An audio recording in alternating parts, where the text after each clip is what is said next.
I will now call to order the Committee on Labor and Commerce.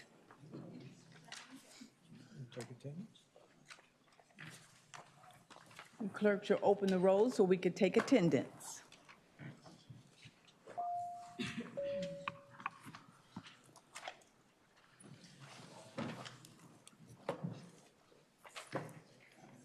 And the clerk should close the roll. We have a quorum.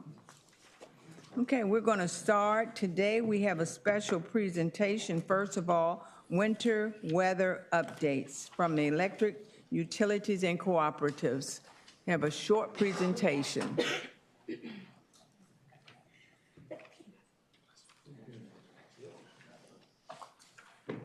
I think you have some handouts also. Madam Chair, Bill Murray on behalf of Dominion Energy. I'll just be very brief. We got a presentation we can email to committee, but we have completed restoration this weekend. If you check our outage map, you may see a couple hundred outages today. Some in North Carolina, those are things happening today, traffic accidents, things like that. It's nothing to do. Winter storm, we had about 58,000 outages. We easily could add 5 or 6 times that number. It stayed a little colder than we had forecast, which meant we got sleet instead of frozen rain, which is much better for the system. But folks worked around the weekend to get power restored. The rest of the week, we came near an all-time peak, did not hit an all-time peak this morning with single-degree temperature. Through the rest of the week, we may see some all-time peaks. So everything that we have that can spin will be spinning. And we're committed to doing everything we can, keep the lights on 24/7. And that's really all I have. Could have been much worse. So I will say 58,000 outages is not nothing. I don't mean to minimize that. Kind of Chuckatuck, Williamsburg area was where we had the biggest pocket outages. And that I'll yield to my colleagues at the co-ops and EPCO. Thank you. Thank you, Madam Chair. Kyle Shreve with the Virginia, Maryland, and Delaware Association of Electric Cooperatives. We did successfully weather the storm, and crews are being coordinated to support Community Electric Cooperative, which is working to restore service in Isle of Wight, Suffolk, and Southampton counties. Current outages are at 429 member consumers as of 1 p.m. this afternoon. Community Electric believes that the majority of the remaining outages should be restored by tomorrow. We'd like to thank our linemen, first and foremost, who braved the storm, VDOT crews, emergency responders, the Department of Emergency Management, the SEC, and everyone else for their coordination of efforts, working hand in hand with the administration. As Mr. Murray said, from a generation standpoint, our generation and transmission cooperative, ODEC, resources were fully reinforced ahead of the storm and performed exceptionally when called upon by PJM. Their facilities operated as expected during peak conditions and will continue to, as PJM has called it, as Mr. Murray says, we are seeing a record peak right now. So we will continue to operate those as necessary. Thank you so much. Thank you, Madam Chair. All right. Madam Chair, Amanda Cox with Appalachian Power. The peak number of outages that we've had during the storm was around 16,000. We restored most of those, but those of you from our service territory that understand our vegetation and trees, we've had a lot of outages due to ice on the trees and trees outside of the right-of-way. Delegate O'Quinn, Washington County seemed to be hit the hardest, along with Smith County, Delegate Kilgore, several out in Scott, and Delegate Williams, several out in Patrick County still that we're working on. And trees are still falling and causing outages as the ice melts. But our estimated time for restoration is 11 p.m. tonight for all of those outages. There may be some outliers here and there, but hopefully we'll have the bulk of all of our customers restored by the end of the day tonight. Thank you. And thank you. Thank you so much. And thank you all for coming to give us an update. And now while you're here, I'm going to open it up to members of the committee if you have any questions whatsoever. Yes, Madam Chair, I have a question. Yes, Delegate Williams. Yeah, this will be a question to any of the utilities. I was wondering, were there any concerns on any kind of rolling blackouts because of the grid load this year or during this winter break?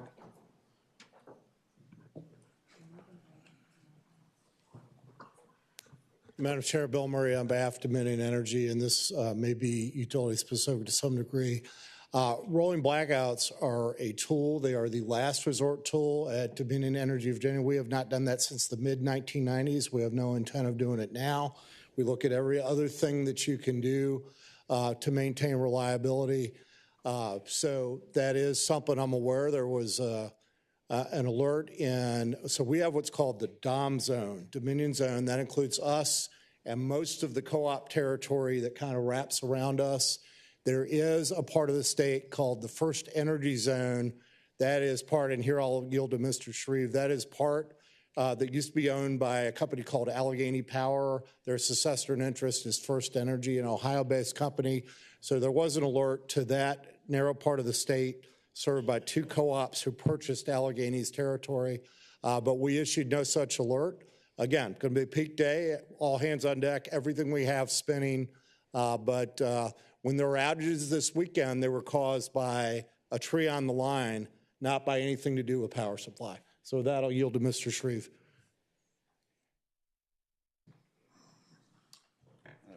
Madam Chair, I'd answer Delegate Williams. We do monitor our transmission systems and RTO alerts. There was a warning that was issued. It was later rescinded later rescinded from the RTO, but it's something we do monitor during storms and absolutely try to disclose when necessary. Thank you. And Madam Chair, I have a follow-up for the utilities. I appreciate this answer because I did. Sorry. Yes. I did see that was what I was referencing was that notice, and it's good to hear that it was rescinded. I was also wondering, can you tell me, do you have any idea of like your fuel mix generation throughout these cold days? Does anybody have any idea of what we were powering on? Madam Chair, as a representative of the distribution co-ops, I'm going to yield back to my friends from the other utilities on power mix. Obviously, we monitor from a standpoint when it comes to providing the power, working in tandem with our transmission operators and partners. Madam Chair, Bill Murray on behalf of Dominion Energy Virginia. If I may be permitted a baseball analogy, and I know not everybody watches baseball anymore. They used to say in Game 7 of the World Series, everybody's available, even if you pitch the previous evening.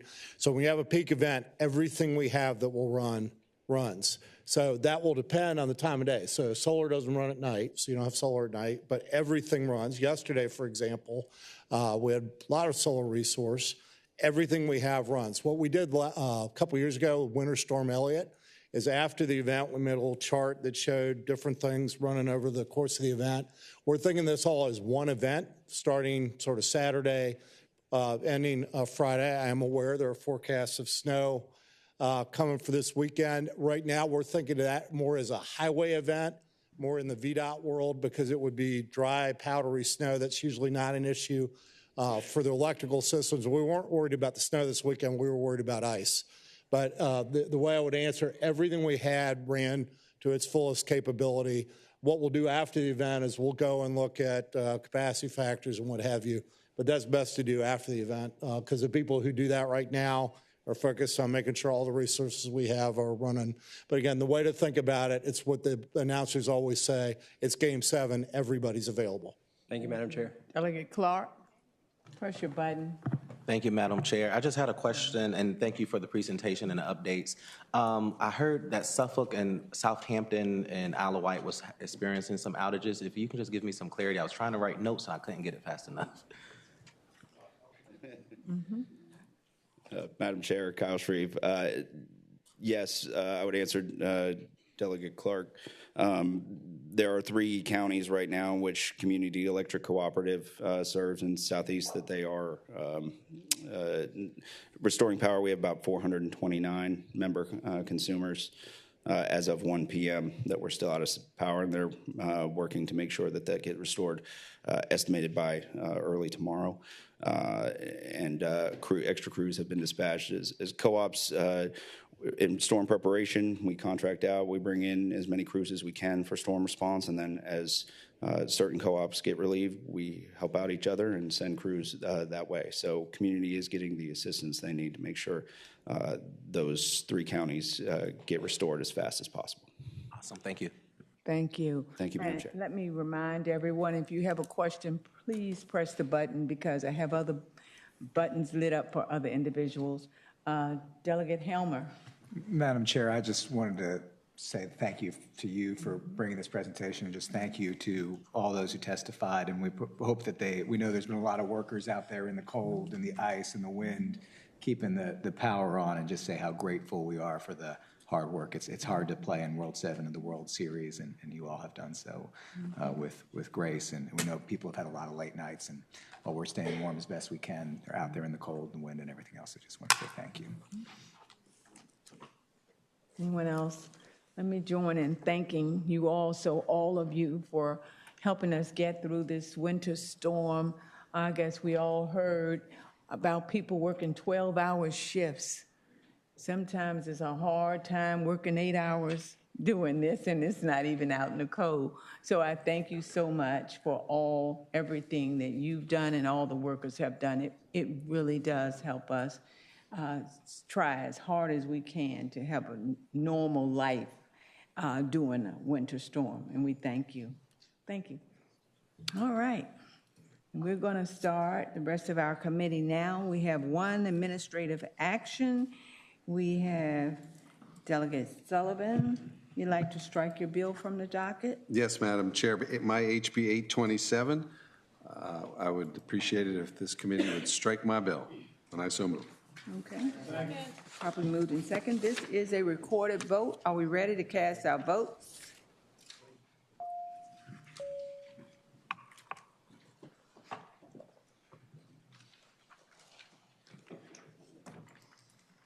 And the clerk should close the roll. The measure passes 22 to 0. The bill has been stricken from our docket. And now we will go on to our subcommittee reports.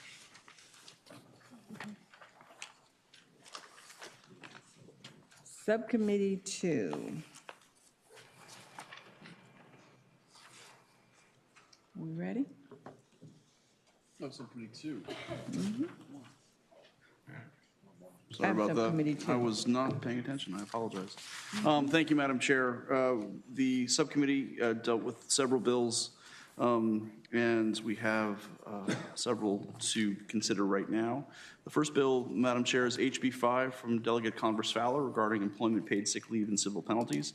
The bill expands provisions of the code that currently require 1 hour of paid sick leave for every 30 hours worked from home health workers to cover all employees of private employers and state and local governments. The bill allows employers to provide a more generous paid sick leave policy than prescribed by its provisions, and specifies that employees, in addition to using paid sick leave for their physical or mental illness, or to care for a family member, may use paid sick leave to seek or obtain services or to relocate or secure an existing home due to domestic abuse, sexual assault, or stalking. The bill provides that certain health care workers who work no more than 30 hours per month may waive the right to accrue and use paid sick leave, and provides that employers are not required to provide paid sick leave to certain health care workers who are employed on a pro rata or as-needed basis, regardless of the number of hours worked. The bill requires the Commissioner to promulgate regulations regarding employee notification and employer record-keeping requirements, and the bill authorizes the Commissioner, in the case of a knowing violation, to subject an employer to a civil penalty and to institute proceedings on behalf of an employee. The bill, finally, ma'am, authorizes an aggrieved employee to bring a civil action against the employer to recover double the amount of an unpaid sick leave and the amount of any actual damages suffered as a result of the employer's violation. The bill has a delayed effective date of July 1st, 2027. Madam Chair, the subcommittee recommended reporting with amendments and referring to appropriations by a vote of 5-2, and I so move. Been properly moved and seconded that we report this bill with amendments. Any discussion, any questions from any member of the committee? Are we ready to vote?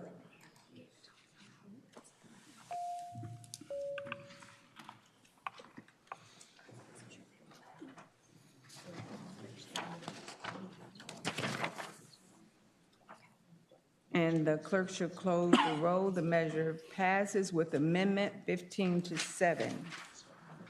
Thank you, Madam Chair. The next bill that we addressed was HB 20 from Delegate McClure regarding minimum wage for farm laborers or farm employees or temporary foreign workers. It eliminates the exemptions from Virginia's minimum wage requirements for 1, persons employed as a farm laborer or farm employee, and 2, certain temporary foreign workers.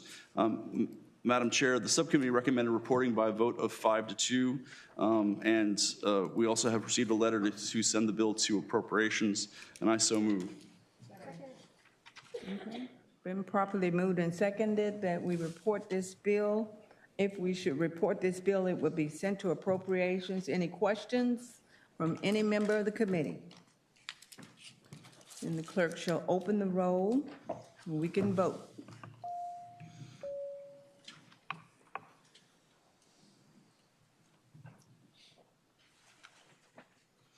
And the clerk shall close the roll. The measure passes 14-8. The bill has passed and will be sent to appropriations.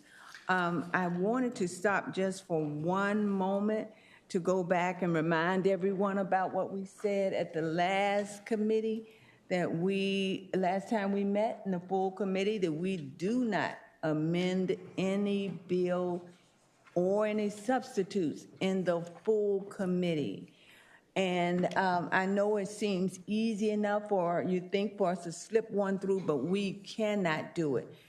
Since we said that today, I've already had 5 people to come up and ask could they do it. And at first you think, maybe I'll slide it through. And then someone else comes, and then another person comes. We cannot do it. We just cannot do it. It's going to take us too much time, and just in the interest of being fair to everyone, then no one can bring this to the full committee. Take care of it in the subcommittee, or else you have to do it on the House floor. We have over 170 bills we've got to get finished in just a few more meetings. So we just don't have time to pause and vote on new substitutes or amendments. Everything needs to be done in the subcommittee, okay? I'll be here to hear it. You know I sit right down there, so I'll hear it. So thank you. We're going to go on and just appreciate you working along with us, okay? Thank you, Madam Chair. I had one of those bills, but thank you. I know. Not that I'm bitter or angry. So the next bill, Madam Chair, is HB 27 from Delegate Henson, overtime for certain employees, domestic workers. It adds domestic workers as defined in the bill to provisions related to overtime pay. The bill has a delayed effective date of July 1st, 2027. Madam Chair, the subcommittee recommends reporting with amendments by a vote of 5-2, and I so move.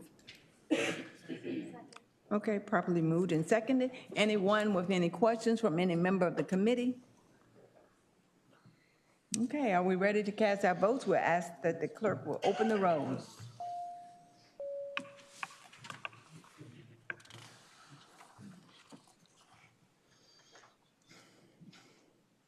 And the clerk shall close the roll. The measure passes 15-7. It's reported with amendments. Thank you, Madam Chair. The next bill, HB 130 from Delegate Cornett, regarding workers' compensation presumption for certain cancers for sheriffs and deputy sheriffs. Madam Chair, this bill expands the workers' compensation presumption of compensability for certain cancers causing the death or disability of certain employees who completed 5 years of service in their position to include sheriffs or deputy sheriffs. Madam Chair, the subcommittee recommends reporting and referring to appropriations by a vote of 7-0, and I so move. Been properly moved and seconded. Any questions from any member of the committee?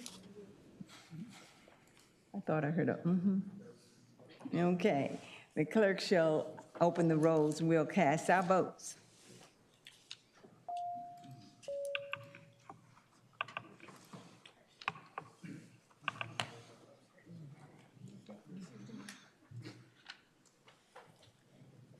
And the clerk shall close the roll. If the bill passes 22-0, it will be referred to appropriation. It reports and is referred to appropriations.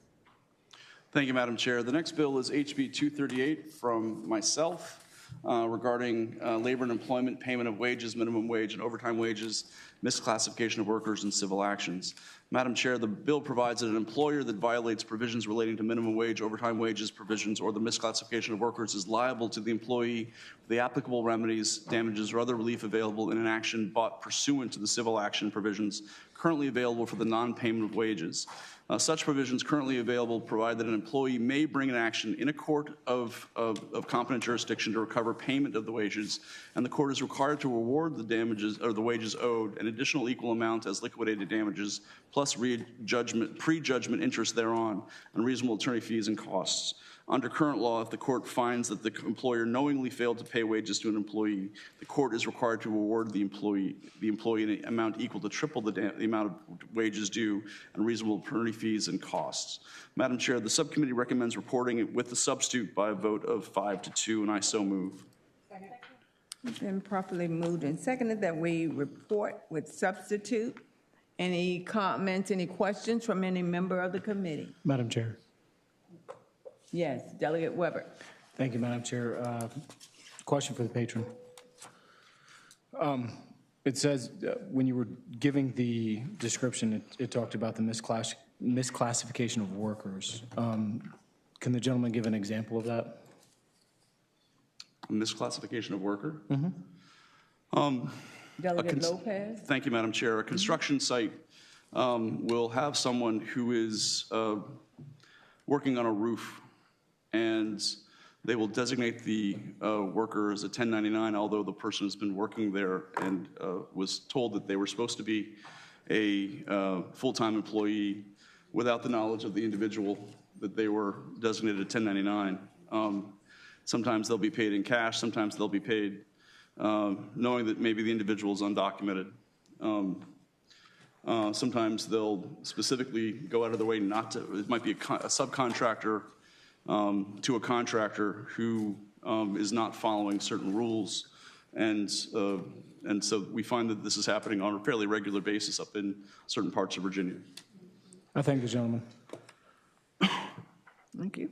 Any other questions? If there are none, we'll ask the clerk to open the rolls. We can cast our votes.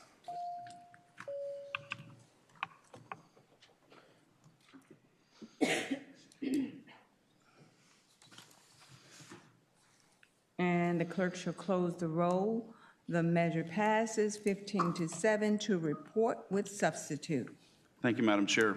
The next bill is HB 312 from Delegate Carnegie regarding motor vehicle glass repair and replacement penalties.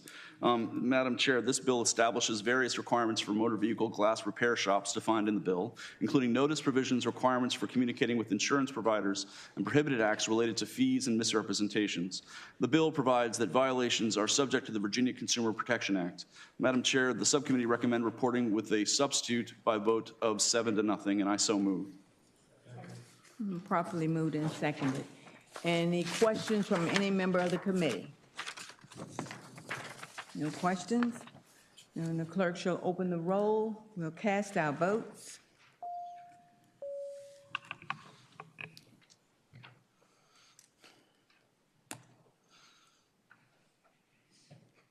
And the clerk shall close the roll. The measure passes 22-0. We will report the bill with the substitute.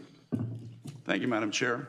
The third to last bill is my bill, HB 339, regarding employee protections regarding wage and hour, health and safety, and mining safety provisions. The bill requires that if a federal wage or hour law, federal occupational health and safety law, or federal mine safety law is repealed, revoked, amended, or reinterpreted in any manner that results in the federal protections becoming less stringent, the Commissioner of the Safety and Health Codes Board or the Department of Energy, respectively, shall promulgate regulations that incorporate the federal law being repealed, revoked, or amended, or newly interpreted. Madam Chair, the subcommittee recommended reporting with substitute by a vote of 5-2, and I so move. Been properly moved and seconded that we report the bill with the substitute. Any questions from any member of the committee? And I ask that the clerk shall open the rolls so we can cast our votes.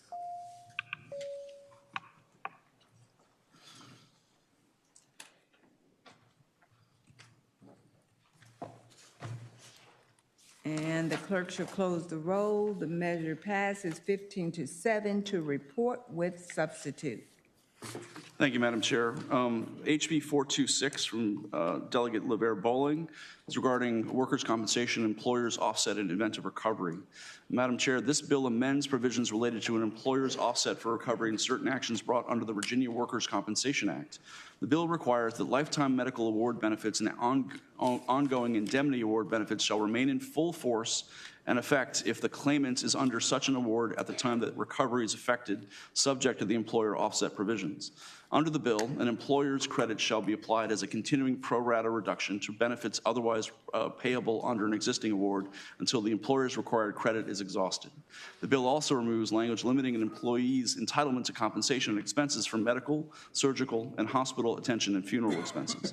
Madam Chair, the subcommittee recommended reporting with amendments by a vote of 7-0, and I so move. Been properly moved in second. Any questions from any member of the committee? And the clerk shall open the roll so we can cast our votes.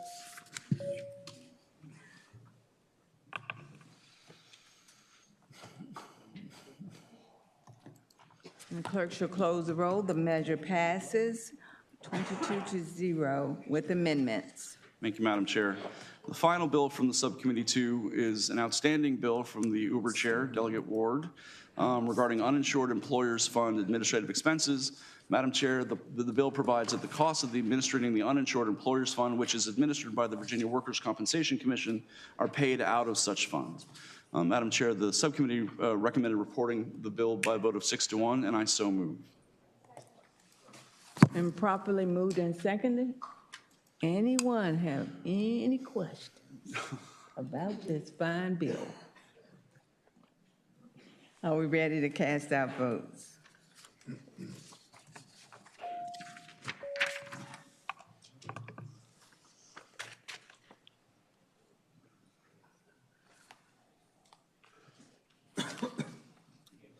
And the clerk shall close the roll. The measure passes 22-0. Thank you, Madam Chair. That's the extent of our first subcommittee meeting, and we look forward to a few more productive meetings. Thank you very much. Thank you so much. Great work. Great work. And now we're going to move on to Subcommittee 3. Thank you, Madam Chair. Subcommittee 3 met last Thursday, the 22nd, and have several bills to report to the full committee. The first is HB 84 from Delegate Laufer, which requires that each incumbent electric utility that's a member of or has established a regional transmission entity and each licensed supplier of electricity that is a voting member of a regional transmission entity to submit an annual report to the SCC by February 1 of each year. That report shall include all recorded votes cast in the immediately preceding calendar year, all votes cast by an affiliate of the utility or supplier, a brief description explaining how each vote cast by the utility or supplier or its affiliate was in the public interest, and any actions taken by the utility or licensed supplier or affiliate during the immediately preceding calendar year relating to stakeholder processes conducted by the RTO to address critical issues of grid reliability, interconnection capabilities, and demand response management. There was a substitute which excludes cooperatives from the reporting requirements in the bill, and the subcommittee recommended reporting with that substitute by a vote of 8-0, and I so move. Second. Madam Chair. Delegate Weber? Yes, thank you, Madam Chair. A couple of questions for Delegate Sullivan. Okay. First question. So the first question is, because I believe the chair has carried this bill before. We've seen it a couple of times. And I voted against it both times, particularly because it does leave folks who participate in the voting process for PJM out, and everybody has a vote and a weighted vote.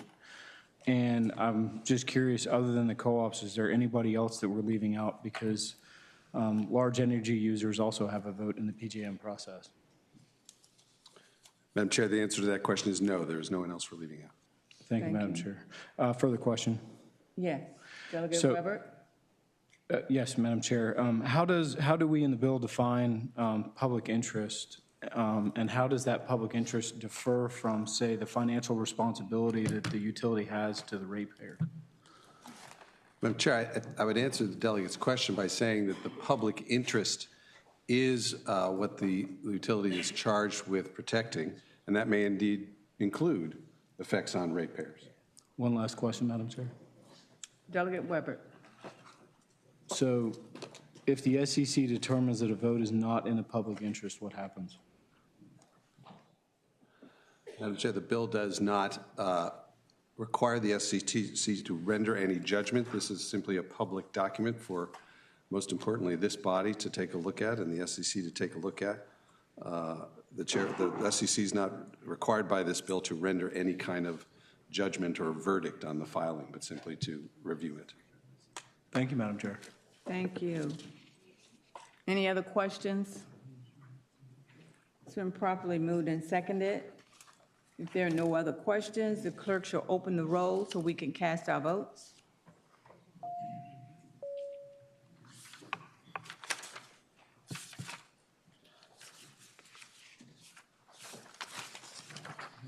And the clerk shall close the roll. The measure passes 20 to 22 to report with substitute.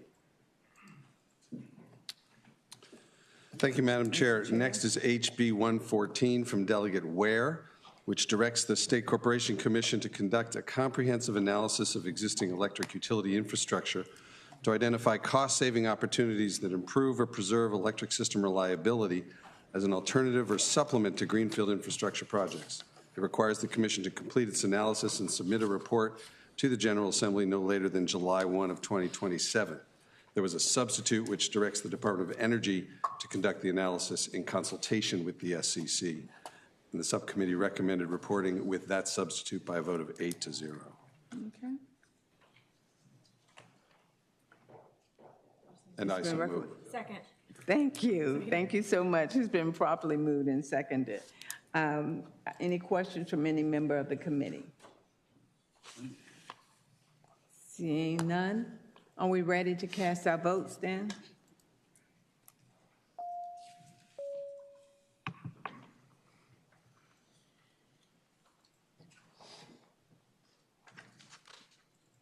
And the clerk shall close the roll. The bill passes with substitute 22-0. Mr. Madam Chair, the next bill is HB 120 from Delegate Keys-Gamarra, which ended up being a substitute as a Section 1 bill, stating that the Consumer Services section of the SCC's Division of Public Utility Regulation shall serve as a public utility ombudsman. The subcommittee recommended reporting that substitute bill by a vote of 7-0 to 1, and I so move. Been properly moved and seconded. We report this bill. Any questions from any member of this committee?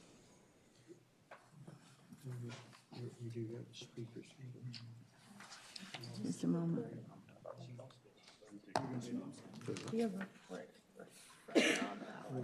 Sorry, we might have just received the letters. The committee will be at ease.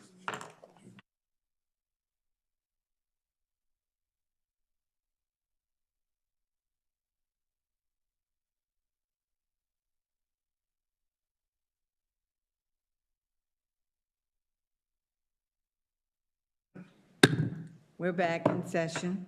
Okay, once again, you want to make that motion Sure. again? Madam Chair, I'm told by counsel that we have a letter directing that this bill go to the Appropriations Committee, so I would amend my motion to report the substitute and refer it to the Appropriations Committee. Second.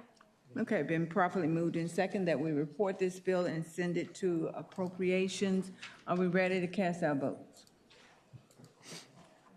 We're getting ready to vote.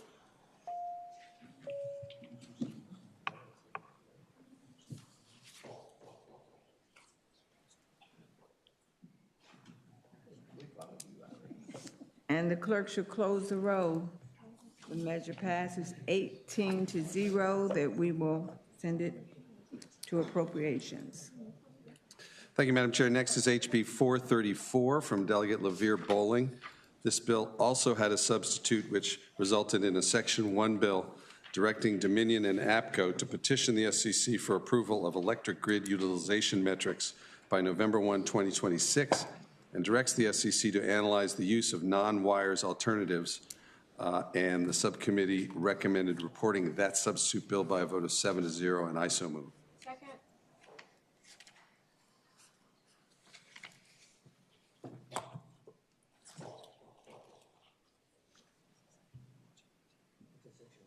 Moved in second.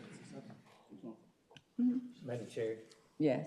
did he say do we mean that as Section 1 bill? Madam Chair, the substitute turned it into a Section 1 bill. Thank you. Okay. Any other question from anybody on the committee? Are we ready to cast our vote?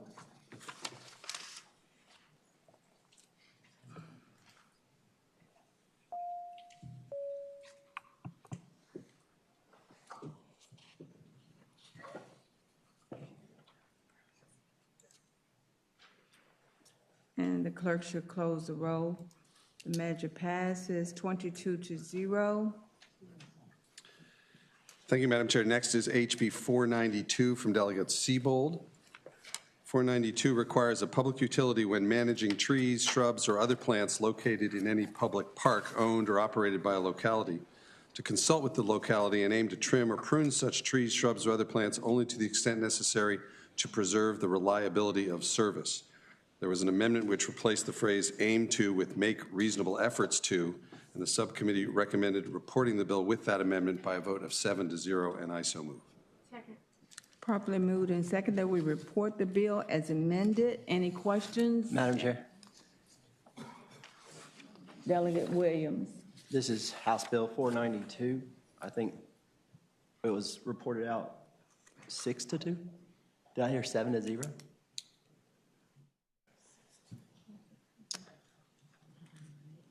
Just a moment, we'll check on that. Go by the official record. Oh, I'm sorry, we have to go by the official record, Okay. okay? But if you, we have 7-0 on that? Madam Chair, Yes. I'm told by counsel that Delegate Williams is indeed correct. The official vote was 6-2. Okay. So based on that, I changed my motion to recommend reporting the bill as amended, which was supported by the subcommittee by a vote of 6-2. And I so move that we report it. Second. Madam Chair, Yes, Delegate Williams. I did have, I've come across some new information. I was wondering if there was anybody from the parks that would be willing to speak to this new memorandum of understanding that's been put out that kind of address this situation. I know Madam that Chair, I'm not Delegate aware of a Seabold's not memorandum here. of understanding. It didn't come up in our subcommittee meeting. Were you a part of the subcommittee? That's my question. I don't have any more questions. Okay. So we have a motion to report this bill as amended. No other comment? None? We'll check on that for you, whatever you need, Delegate Williams, okay? We're going to open the roll so we can vote.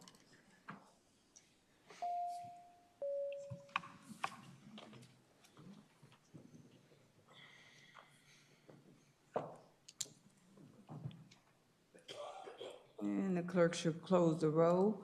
The measure passes. We report as amended, 13-9.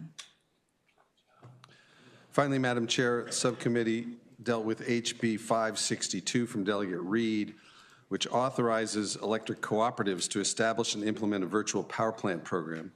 It defines a virtual power plant as an aggregation of distributed energy resources enrolled either directly with an electric utility or indirectly through an aggregator that are operated in coordination to provide one or more grid services. Under the bill, an electric co-op may offer incentives to residential customers to purchase battery storage devices and is required to evaluate various methods to optimize demand. The subcommittee recommended reporting by a vote of 7-0, and I so move. Second. Been properly moved and seconded. Anyone have any questions? Then the clerk shall open the roll so we can vote.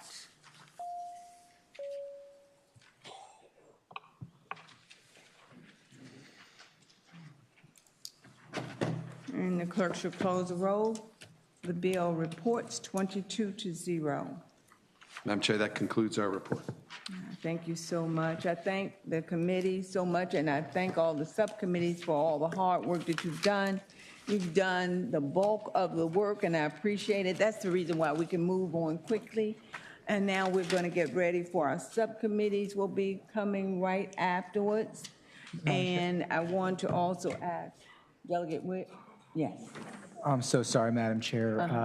I wanted to, would it be out of order entirely to recall a bill having voted on the prevailing side so a member could fix their vote? That would be fine. Would Which that be bill? okay? What bill is that? House Bill 20, Madam Chair. Having voted on the prevailing side of House Bill 20, I wanted to ask if we could, if we could vote that again. Did you say House Bill? It's the core bill affirming, It's farm, it's minimum wage. it's from second to third. It was on the It's on previous. subcommittee two, ma'am. Subcommittee 2. Sorry about that.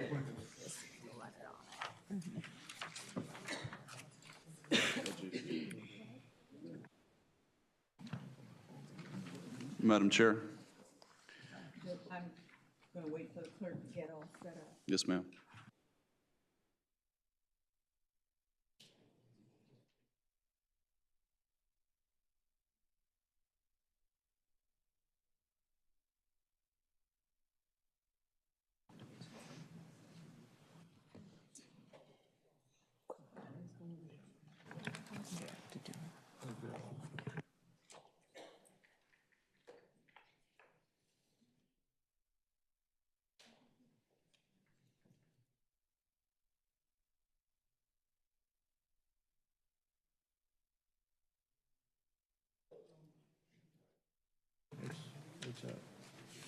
Okay. Okay, the rolls are now open. Are you ready now to cast your vote? Everyone? Ready?